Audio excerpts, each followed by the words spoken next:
Bonjour, bienvenue à toutes et à tous sur Cocotte TV. Aujourd'hui, nouvelle vidéo de présentation qui porte sur un boîtier, le tout nouveau e-Vector d'Enermax. Un boîtier qui se destine aux gamers avec un physique plutôt agréable, des formes plutôt travaillées, avec un contraste entre le noir et le blanc, du moins pour la version que nous avons. Un boîtier qui pèse dans les 7 kg, qui est au format ATX et qui sera proposé entre 75 et 80 €. On vous propose une découverte de ce boîtier et un test très prochainement sur cocoteland.com.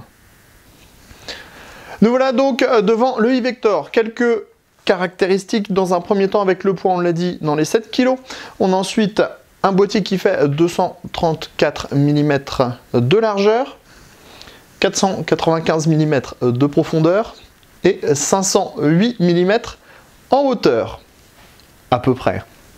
Le boîtier, le style est plutôt sympathique, il reprend un petit peu ce qu'on a chez pas mal de constructeurs en ce moment avec des formes triangulaires, mais Enermax a essayé de nous apporter quelque chose d'un petit peu différent. Le boîtier sera disponible dans différentes couleurs, nous avons reçu pour notre part la version blanche, et non pas noire mais blanche et grise, puisqu'on est plutôt sur un gris anthracite très foncé au niveau des parties en mèche. On commence bien sûr à l'avant comme toujours avec cette façade qui est recouverte d'un soft touch blanc. On y trouve 3 baies 5,25 pouces avec un dispositif, un cache que l'on pourra retirer depuis l'extérieur. Plus bas, nous avons des entrées d'air, du mesh filtré et la possibilité d'avoir 2 ventilateurs de 120 mm à l'arrière. On passe sur le premier côté, on reste toujours bien sûr sur du blanc et uniquement du blanc, même si Enermax a bien joué la carte des contrastes avec par exemple des vis à main noires ou encore des petites tirettes noires. On retrouve une porte bodybuildée qui permettra d'ajouter par exemple un plus gros ventirad CPU avec une hauteur un petit peu plus conséquente que la moyenne. À l'arrière, on trouve un châssis plutôt moderne et classique avec un ventilateur de 120 mm, l'emplacement de la plaque IO-Shield de la carte mère, 2 passe-cloisons, on a ensuite 7 slots d'extension, une grille d'aération, l'emplacement de l'alimentation dans le bas. L'autre côté présente lui aussi une porte bodybuildée. Sur le dessus, on va trouver un dispositif en 2 fois 120 mm.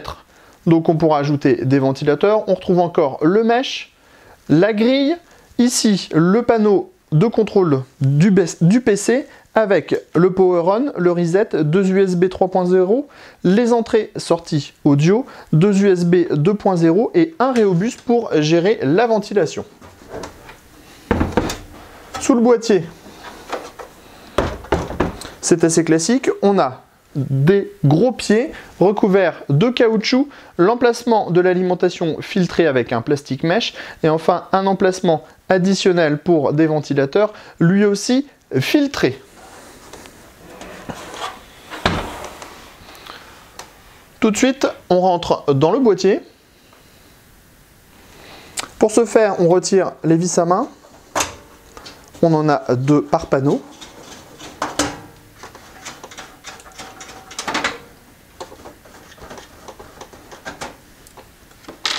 Et on tire les portes.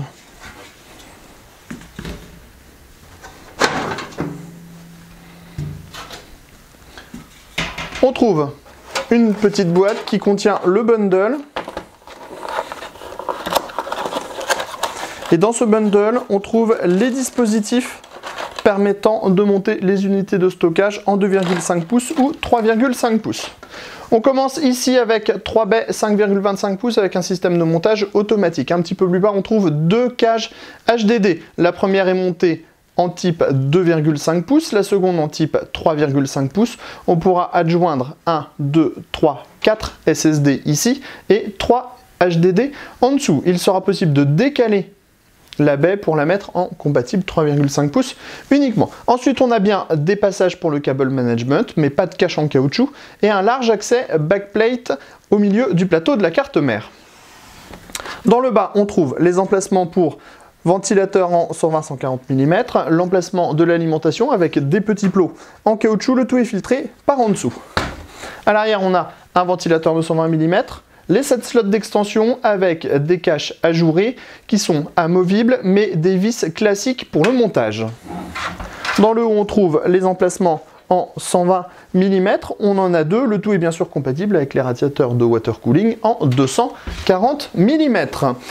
Un boîtier qui présente bien, qui dispose d'un châssis moderne, au tarif plutôt bien pensé, 75 €, ça reste relativement raisonnable. On vous donne rendez-vous très prochainement sur cocottland.com pour le test complet de ce e-Vector par Enermax.